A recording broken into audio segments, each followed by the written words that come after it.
It's fun being a birder. Now here's a neat find. Woodpecker has been at work. When it's your passion, you just love doing it. It's a very easy thing to get involved with.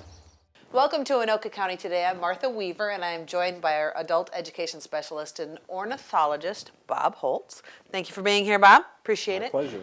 We are continuing our conversation about the sex life of birds, and I want to warn you that there may be some terms that if kids are seeing this, they might have some questions about. So you might want to watch this one by yourself first and then let the kids see it, because there's lots of different things that we're going to talk about. First, we want to talk about pairing styles that you find in the bird world. Bob, talk about who's hooking up. It's quite different for a variety of birds. The geese, the eagles, the swans, they tend to be monogamous for life. Not a guarantee on that, but that's the tendency. Okay. Some birds, crows and nuthatches, will pair up for more than 1 year. And some will pair up just for a season. Lots of the songbirds are that way. And some just pair up for one family setting.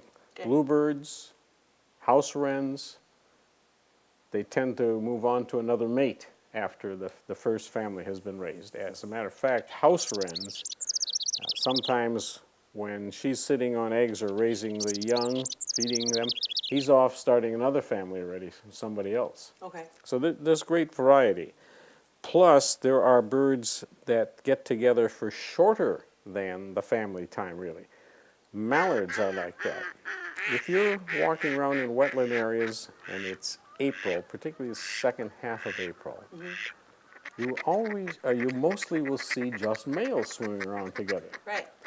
Females are sitting on the egg someplace. Okay. He did his job with the mating. That's the only responsibility he has. Okay. He doesn't help incubate. He doesn't bring food. He doesn't protect the family. Okay. He's just on his own. All right. And plus the other category of there's just plain a lot of infidelity, as we mentioned in a previous segment in the world. Then there's two forms of polygamy. One's called polygyny, where a male has a little harem. Okay. Ringneck pheasants are like that, Really? and red-winged blackbirds, as we mentioned before, are like that. That's why, for example, with pheasants, when they have a hunting season, they hunt mainly or sometimes exclusively Roosters. males. Yeah. If you end up then with a community of pheasants where there are 100 females and only 10 males, you're still okay. Okay. Because those 100 females will find one of those 10 Okay. for a mate. Okay. See? And then the promiscuity thing, which is different than infidelity. You know, if you talk about a promiscuous human, he probably has no one relationship. Right. He's just all over the place. Okay. It's quite similar with prairie chickens. They have a display area where the males come and show off for the females. But they each have a little section in there that's their breeding spot. And there's one dominant spot and male, usually fairly centrally located. And if the male has that spot and the females come in checking out the males, as many as 85% go to him. Wow. Yeah, so he's the special boy that year. Now, you mentioned polygyny, but there's another word, polyandry. Is Polyandry, oh, I skipped that, yeah. Polygyny is with the many females. Polyandry is the opposite. There's birds like spotted sandpipers and phalaropes that the female mates, lays her eggs, and says, "See ya, Charlie." And she goes on. the nest. Yeah, she goes on to somebody else, another male, and repeats the process. Okay. And he has to stay and incubate the eggs and raise the young. This is kind of off topic real quick, but how many, does it depend on the bird as to how many nests she can create in a season? How many eggs she can have? I mean, is she limitless? Well, no. It depends again on the species. If it's songbirds, they'll lay typically 3 to 5 eggs. Okay. If In one setting? Or In just one setting, season? right. Well, it can be that too. It might be that with songbirds you can usually have more than one because there's time enough. Things get raised rather quickly. Loons, If they get disturbed halfway through the breeding season, that's it. It's over. Really? Takes too long for them to raise a family. All right. But back to the songbirds, they can raise 3 to 5, let's say, and maybe 4, for example, is the best number to lay because of food supply and ability to feed young. So if they only lay 3, they're not getting maximum return. Okay. If they lay 5 or 6 when 4 is best, then they have trouble maybe feeding them, and maybe only 2 or 3 will survive because they had too many young in the nest there. So it varies quite a bit. All right, so we talk about brood parasitism, and what if the female doesn't build a nest? Does that happen? It happens with brown-headed cowbirds is the classic example in the United States. They never build a nest, and what she does is watches when other small birds, and some of them are a little bigger too, but particularly a lot of them are smaller than they are. When they see them build a nest, they keep an eye on them. When she lays an egg, she'll slip in and lay one of her eggs there. Sometimes she throws it out. Sometimes they may have laid 2 eggs already. And she usually just puts one of her eggs in another bird's nest, sometimes 2. And then she leaves or she stays? She takes leaves. over the nest? Nope, she leaves. She So never the other bird is incubating her egg. Right. Okay. And she can do that with about 3 dozen eggs in a season. So it's a tremendous chance. And birds just have a tendency to take and feed anything that has an open mouth. Really? I had a textbook where it showed a picture of a cardinal feeding a goldfish. Open mouth, feed it. You know. Wow. Now with the cowbirds, though, some birds will recognize that it's not their egg. Robins do, and they throw it out. Okay.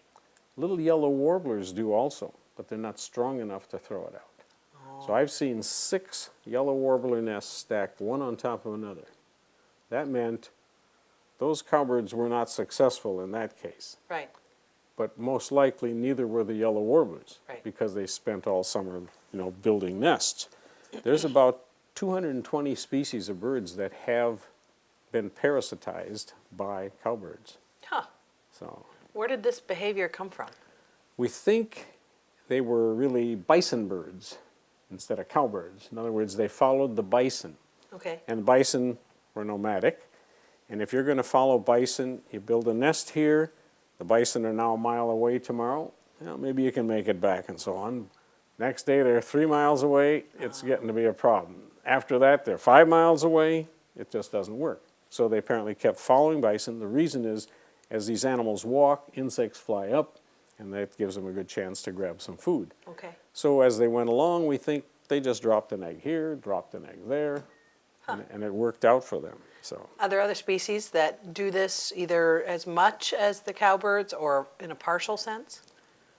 mainly in other countries. Okay. And the cowbird is the classic example here, and they are a problem for some species. And there are a couple areas where they have permits to trap them and get rid of them or move them someplace else. They are a native species, though, so they are a protected bird. And we're doing bird surveys now to find out which birds are breeding where. And last summer I found the nest of a grasshopper sparrow with 3 of its eggs in there, plus 2 cowbird eggs. Really? And when I told some of the people about that, said, well, did you destroy the cowbird eggs? I said, no, that's just the reality of the way things go. Some people probably would have. Technically, it's illegal. Right, to destroy the eggs. Right, because they are a protected species unless you get a special federal permit. I gotta ask you again, how do we know this? I mean, we don't have little secret cameras all over the place. This has been observed visually in quite a few cases. Okay. And like I've seen chipping sparrows, which are half the size of roughly of a cowbird, and I've seen the little chipping sparrow feeding this big cowbird, and little warblers get parasitized too. So some species are in a little trouble because of cowbirds, and probably we have a lot more cowbirds now than we used to have. What do they look like? Well, it's called a brown-headed cowbird. The male is, if he flew by, you'd think he looked black. You get your binocs on, you'll see his body is basically black, but except the brown head. And the female has just a light brown colored total body. Yeah.